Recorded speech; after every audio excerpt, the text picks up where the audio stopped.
네, 저는 전남 고흥군 도양읍에 있는, 우리는 녹동이라고 부릅니다. 녹동읍에 있는 녹동 제1교회를 섬기고 있습니다. 1998년 11월 1일에서 지금까지니까 만 26년째 되어가네요. 이번에 원로 목사로 추대가 되었습니다. 그러니까 교회적으로는 제 선임 목사님이 원로 목사님이시고 지금 생존해 계십니다. 이 지역에. 그리고 제가 이어서 또 원로 목사로 추대가 되었기 때문에 교회 입장에서는 생존해 있는 원로 목사님이 둘인 셈이죠. 전국적으로 이거 쉽지 않을 거라고 생각합니다. 참 역사적인 또 의미 있는 그러한 흐름이라고 생각을 합니다. 네. 부임할 때에 그 전 상황은 정확히는 모르겠으나 이제 원로 목사님이 조금 몸이 불편해서 일찍 은퇴를 하셨어요. 그러다 보니까 교회가 아무래도 조금 어수선했던 거는 틀림이 없는 것 같았어요. 그러나 이제 제가 부임하면서 바로 사역에 들어가지 아니하고 원로 목사님을 중심으로, 원로 장로님들을 중심으로 해가지고 장로님들과 목회 철학에 대해서 한 몇 달 동안 계속 매주 좀 나눴습니다. 그리고 탐방도 하고 그러면서 원로 장로님들이 우리 제자 훈련을 좀 한번 같이 했으면 좋겠다, 그런 마음들을 가지게 되었습니다. 그래서 함께 나누고 그러면서 점점 교회가 더욱 평안해졌고 그리고 평안한 가운데 오늘까지 오게 되었습니다. 녹동 제1교회는 전에는 이제 순천로에 속했습니다. 순천로에 속했는데 개혁측하고 합동을 하면서 이제는 숫자가 더 많아졌는데 어떠던 노예에서 또 이 지역에서 제일 또 수가 많이 모이는 그런 교회로 지금 자리매김하고 있는 가운데 있습니다. 그동안 이제 우리 원로 장로님들로부터 쭉 시작을 해서 계속해서 말씀과 함께 제자 훈련이라고 할까요? 그렇게 쭉 이어왔던 게 주 저의 사역이었고요. 그래서 평안한 가운데 우리 장로님과 함께 오늘에까지 이르게 되었습니다. 현재 장로님들은 9분, 시무 장로 9분, 그리고 원로 장로님이 4분, 네, 그리고 은퇴 장로님들 또 계시죠. 그런 가운데 노예에서도 제일 모든 교회들이 바라보는 그러한 교회로 오늘까지 성장을 한 것 같아요. 네, 저는 이제 부임할 때 사실은 이제 사랑의 교회 옥하는 목사님 추천을 받아서 왔거든요. 그래서 쭉 제자 훈련을 중심으로 해서 목회를 해왔습니다. 한 영혼 한 영혼을 세우는데 최대한 힘을 썼다고 할까요? 그런 철학을 가지고 목회를 해왔습니다. 우리 녹동 제1교회 장점이라고 하면요, 우리 장로님들과 그동안 쭉 제가 당회를 또 이끌어 오면서 큰 다툼이 없었습니다. 평안한 가운데 당회를 인도할 때도 그렇고 교회 모든 사역도 그렇고 조금 기다릴지라도 하나됨에 중점을 두었습니다. 그래서 평안하게 오늘까지 은혜로 교회가 점점 더 나아지고 그 가운데서 또 큰 건축도 했고 은혜롭게 잘 마무리 지으면서 여기까지 왔다고 생각을 합니다.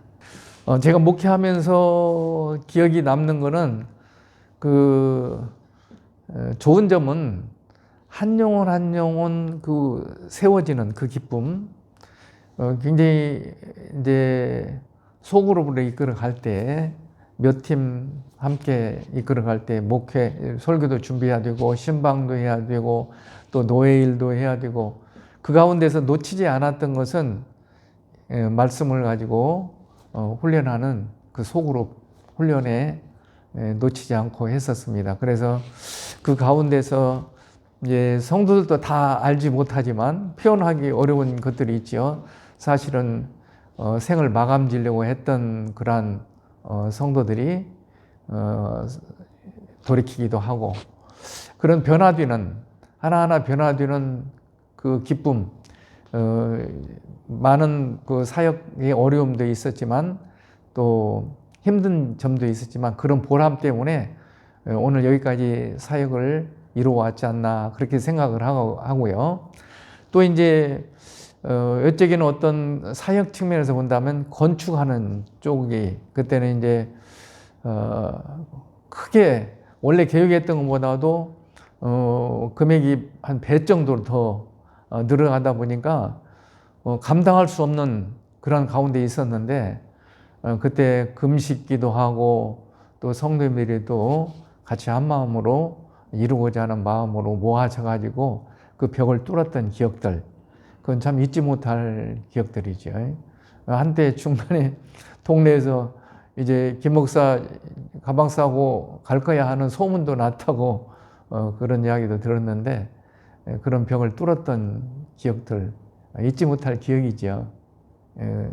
그 오늘까지 이제 다 뭐 부채도 다 청산되고 이 지역의 건축도 또 예배당도 아름답게 지어졌고 평안한 가운데 은퇴를 할 수 있어서 흐뭇하고 또 마음이 기쁘고 그렇습니다.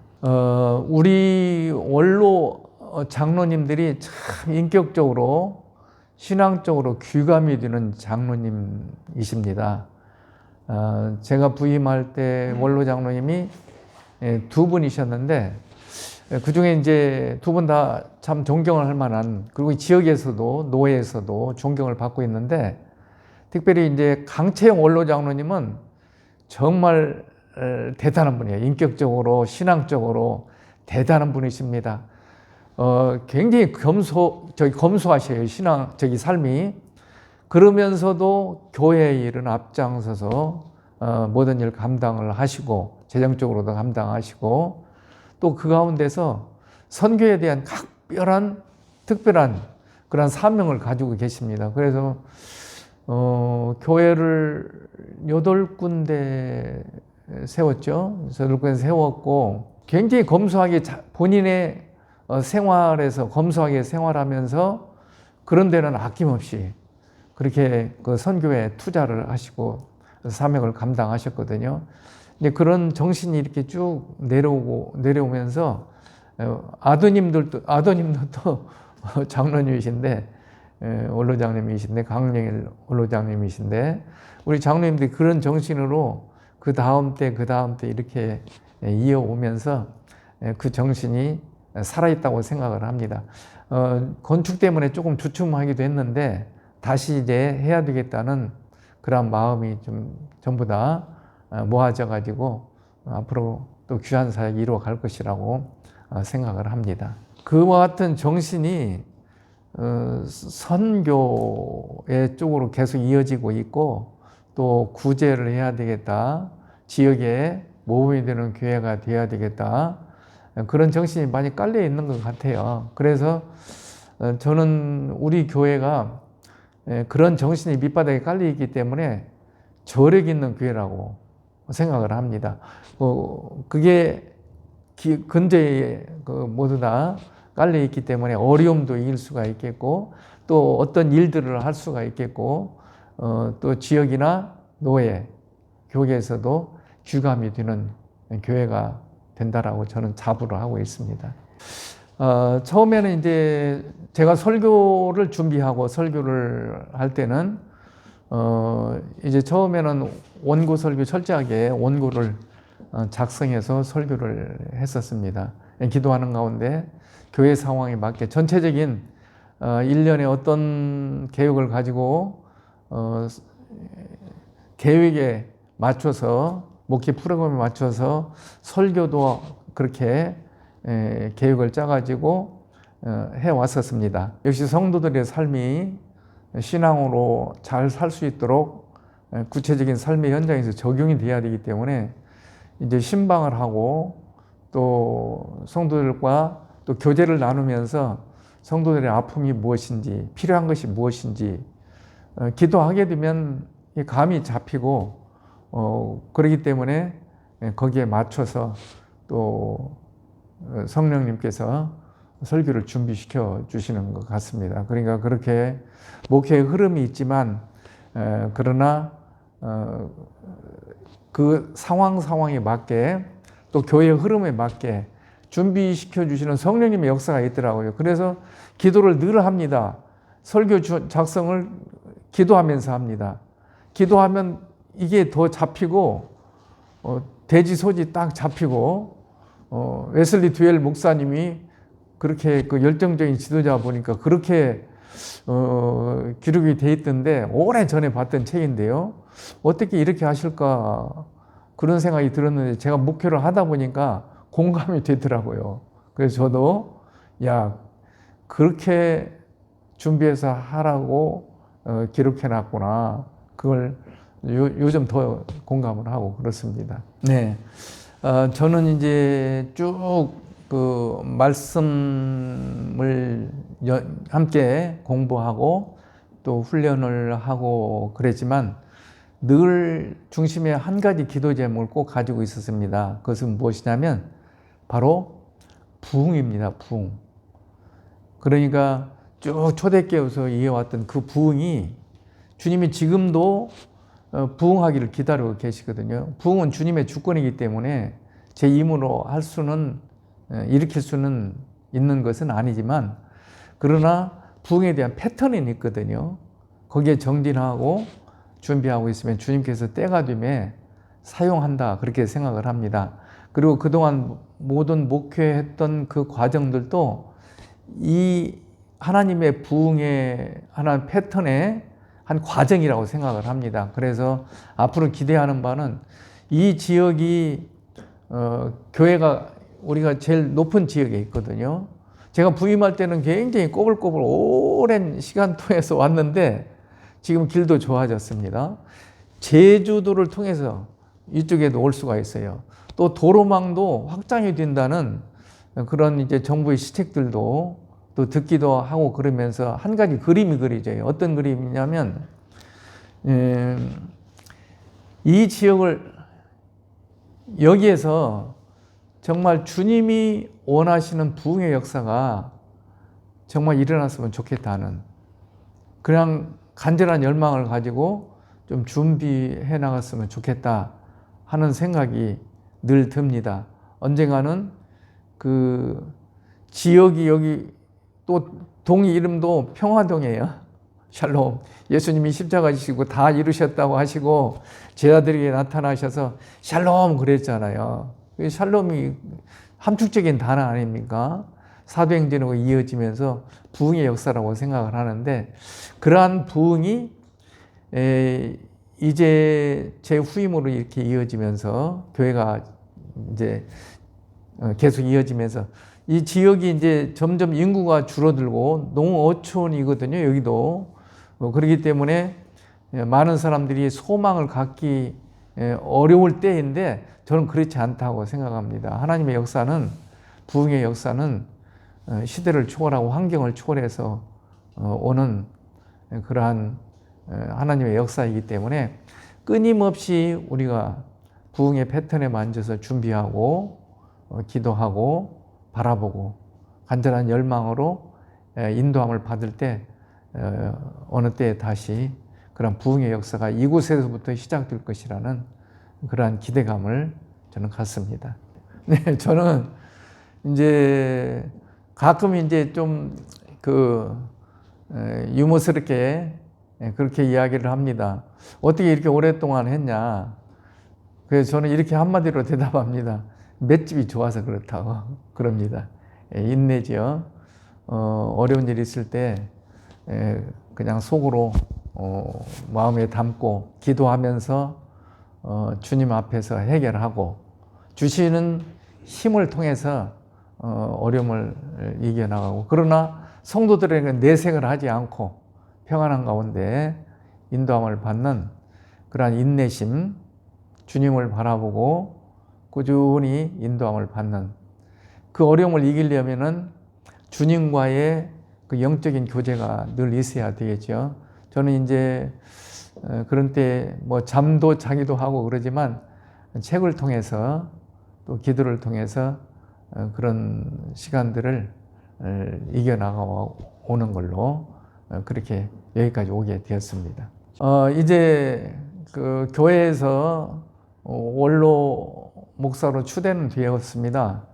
그리고 이제 5월 달에 추대식을 갔습니다. 노회에 거쳐서 추대식을 갖게 되고요. 이제 앞으로 어떻게 살 거냐고 종종 주위에서 물어봅니다. 그런데 사실 목회 사역이 굉장히, 저는 이제 다른데 기웃기웃 거리지 않고 오로지 목회에만 전념했다고 나름대로 생각을 하고 사실 그래 왔던 것 같아요. 그러다 보니까 이 은퇴 이후에 어떻게 살아야 될 것인가 깊게 생각을 하지를 못했어요. 그래서 이제 은퇴하고 나면은 한 달 동안 기도원에 가서 좀 기도하면서 앞으로 인도함을 받아야 되겠다, 그런 생각도 해보는데, 그러나 중심에서는 이제 모든 사역이 다 맞춰졌으니까 여행을 가고 또 뭐 노후의 편안한 삶을 위해서 이렇게 저렇게 이야기들을 하고 그러는데, 저는 하나님을, 주님을 만날 그날을 생각을 하면서 사실 여러 가지 뭘 해봐도 진정한 만족이 없는 것 같더라고요. 결국 주님과의 깊은 관계를 더 가지면서 다시 오실 주님을 만나야 되겠다는 그 기대감을 가지고 더욱더 영적으로 준비하는 거, 그게 남은 여생에서 준비해야 될 그러한 나의 삶이라고 생각을 하고, 또 그것 아니면 사실 참 기쁨이 있겠습니까? 그래서 주님과의 깊은 교제, 또 교회를 위한 기도, 또 필요하면 하나님께서 또 사용하시는 대로 또 쓰임을 받는 그 삶을 중심에 두고 그렇게 살고 싶은 마음을 지금은 가지고 있습니다.